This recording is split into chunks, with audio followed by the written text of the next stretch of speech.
Good morning. It's Thursday, October 23rd. I'm Phil Streible, Chief Market Strategist at Blue Line Futures. So looking at some of the top headlines, the overnight price action in commodity markets and the precious metals. So you got stock futures. They are edging higher here after Wednesday's declines. We saw some big rotations going on with some of the momentum trades like AI losing some steam. The earnings misses are piling up in the tech sector and geopolitical tensions are back in focus. You look at WTI crude oil here leading the charge in the commodities complex at 61.74 on the December contract. That's up about 5.5%. So remember, they do have some of those smaller contracts. If you like to get involved with the commodity markets here, and specifically crude oil, they do have a 100-barrel contract. So oil jumped after the U.S. announced sanctions on Russia's biggest oil producers. When trading these commodities here, you want to pay attention to these global macro markets. It's critical to monitor some of the connections between them too, because when you get rising crude oil prices, you oftentimes get a stronger dollar. What's that do? That leads to 1 year higher inflation expectations, and then you get an increase in the 10-year treasury yield. So you got 10-year treasury yield up about 3 basis points here, sitting at 398. So we'll see if it can cross back over that 4% mark.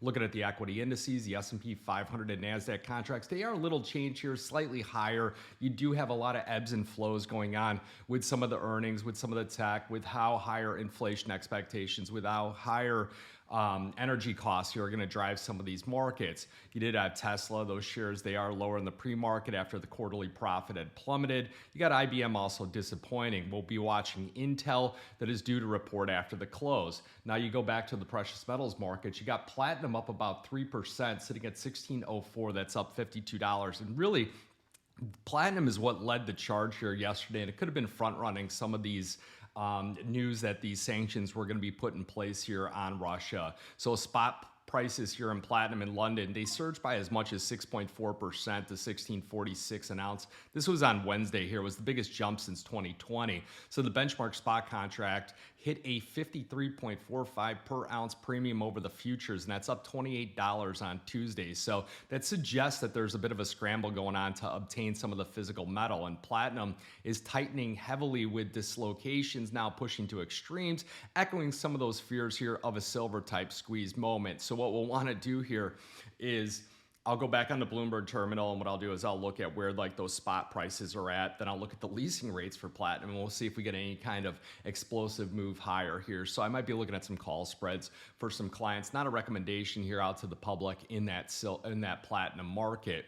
Some of the critical levels in gold and silver, and oftentimes I won't come in there and try and catch that falling knife. I'll wait for prices to stabilize, hold on to some critical support levels, and start working their way back up. So if you look at the gold market, one of the critical levels we'll be watching, like forget the 4,000 mark here, because a lot of these hold numbers and things like that, people become anchored on them, and it actually becomes like a poison in their head. You want to look at what the price action is. I don't even need to know what the price is. I could just look at the chart pattern, look for a series of higher lows on the charts followed by higher highs and higher all-time highs, or you get those lower highs, lower lows on the charts, and the chart really moves from the upper left on down to the lower right, or vice versa. And that's how you get attack these different markets here, because I could tell you that beyond the precious metal space, many of these other commodities here have been spectacular and have just blown away, you know, things like silver and things like gold. You look at where live cattle, feeder cattle were, they were on a 5-year bull run here. We'll see if that's ending. There is some news here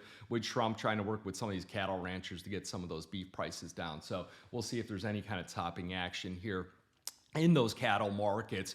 But getting back to the critical levels in gold and silver, I'll be watching at 40.2120. That was yesterday's low here in the market. Then on silver, it was 46.82. You also look at the October 10th low, which was 46.70. So we'll want to see, is this market going from where it was a bull market to now it's starting to consolidate? So what we'll want to see is how this market moves up. Can it continue up, and will it break out to the upside, or are we just going to go back and forth here? So look at the S&P 500 chart, and you can see how it's been consolidating sideways, pushing on up to like 6,800, then back down to like 6,650 or so, and then kind of bouncing back and forth. We'll see if the gold market kind of mirrors that type of chart pattern here.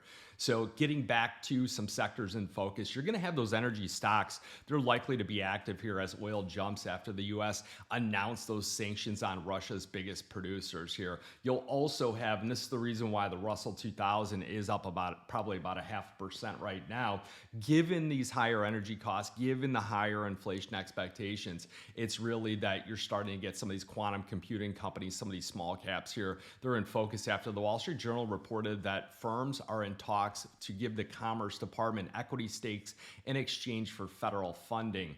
So that's an interesting note here to keep an eye on. So we'll throw up a basket of some of those smaller quantum computing stocks and look at those, specifically the ones in the Russell, because again, the Russell up 0.5%, 2475 here last. Now we get into some of the other markets, the checklist on the pulse of the markets here, the trends, the FX rundown. I always look at the dollar index here. So you got the dollar index up about 25 basis points at 98.90. So that's pushing on up here. The Australian dollar up about 19, and you're seeing this connection here between the U.S., Australia, these rare earth rights that we're negotiating quite well with here with regards to Australia, putting out a plan in place here to try and dislocate ourselves from that reliance on China. You're also seeing the peso, the New Zealand dollar, both pushing up here. The euro currency and also British pound, Canadian dollar pushing just a little bit lower. So you want to pay attention to all these different markets. Remember, the U.S. dollar index is just a weighted index of 6 different currencies: the euro, the yen, the pound, the Canadian dollar, the Swedish krona, and the Swiss franc. So back to the 10-year Treasury yields, again up 3 basis points at 398. And then finally, the November VIX futures, they teeter right on the edge here. So if you throw the VIX futures up and you look at those November VIX, it's sitting right at about 1943. Now, it did reprice itself a bit higher as you get these adjustments here where you go from the September futures to the December futures on the S&P 500. And it's the calculations that go into the volatility index because of these higher strike prices. But we still are right on that edge where when you see the VIX futures go up over 20, like if you're intraday trading on the S&P 500 and you're getting chopped up, or all of a sudden things look good, you're on the long side, and then the market really starts to get wild back and forth, and then you're getting frustrated, you're going back and forth, you're just getting diced up. You want to look at the volatility index, because if the VIX goes up above 20 here, you start to see people's hair on fire, and you also see a lot of modifications. Remember, there's big different systematic funds out there that are trading in these markets, and they'll adjust things based on volatility regimes. And when you pop over 20, you're going to get that different one. Now, looking at the data that's coming out here, the initial jobless claims here for the week ending of October 8th, those September existing home sales, Kansas City's Fed October manufacturing survey, they are scheduled, but guess what? They ain't coming out here, so due to the government shutdown. So you take a look at those global markets. You'll have European markets, they edged higher because of that energy sector. You got Asian stocks, they decline modestly after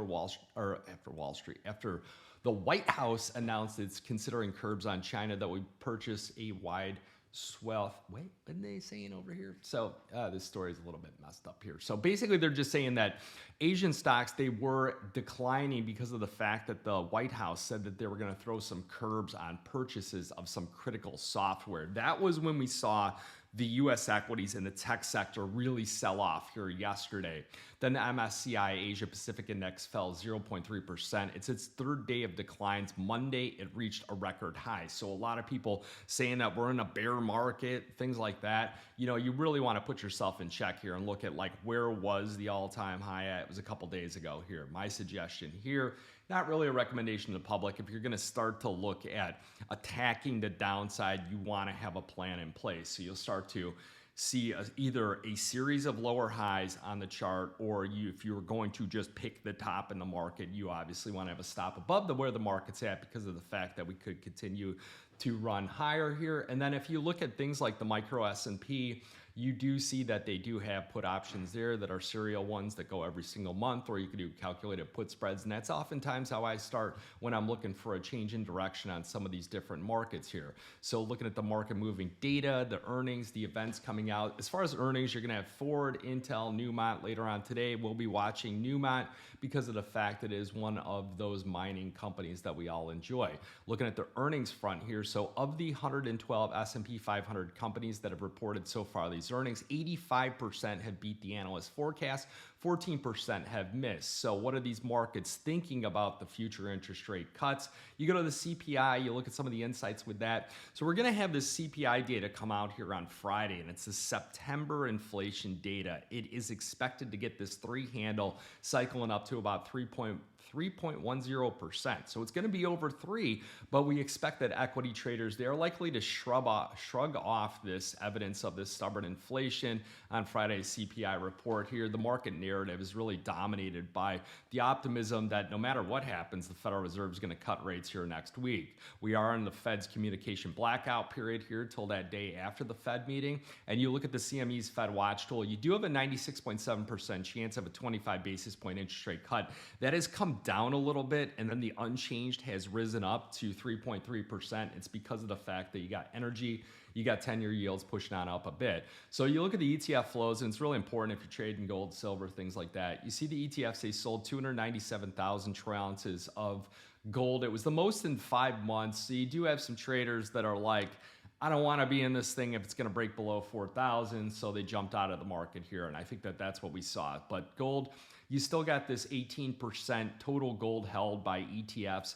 18% rise this year to 98.6 million ounces. You do have gold up 56% this year, trading at $41.30, so up $64. And then you look at the ETFs, well, they did cut that silver. So they bought that big dip, and then I think that they were a little bit concerned about the squirrely action that we saw in some of yesterday's trading here with increased volatility, and then they lighten up some of those positions. So that's natural here that you'll see this from a mass amount of people. But silver futures up 2.5% here, tracking that platinum higher.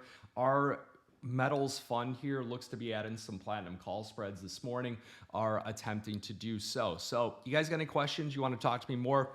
If you're interested in the wealth management side, we do incorporate a lot of these different commodities into our process on U.S. equities, and we find that having a basket of some of these commodities, some of these key commodities here, along with some of your big top names here in the equity space here, we really start to see portfolios do well here as far as when you get the rising inflation expectations, because we will have some exposure to energy and some of the energy related stocks. So you get something like today, then you get the snapback in the metals markets. You'll see those also improve as well. You get a little bit of a rise here in Bitcoin, up about 1.6%, but the cryptos have really been a dog here recently. So we'll see if it can capture some key levels here, get back over that 110, 112, 116 pivot, and threaten a breakout over that 123 level. So again, you guys got any questions, shoot an email, info@bluelinefutures.com. And remember that futures and options trading does involve risk of loss, may not be suitable to all investors. Good luck, good trading.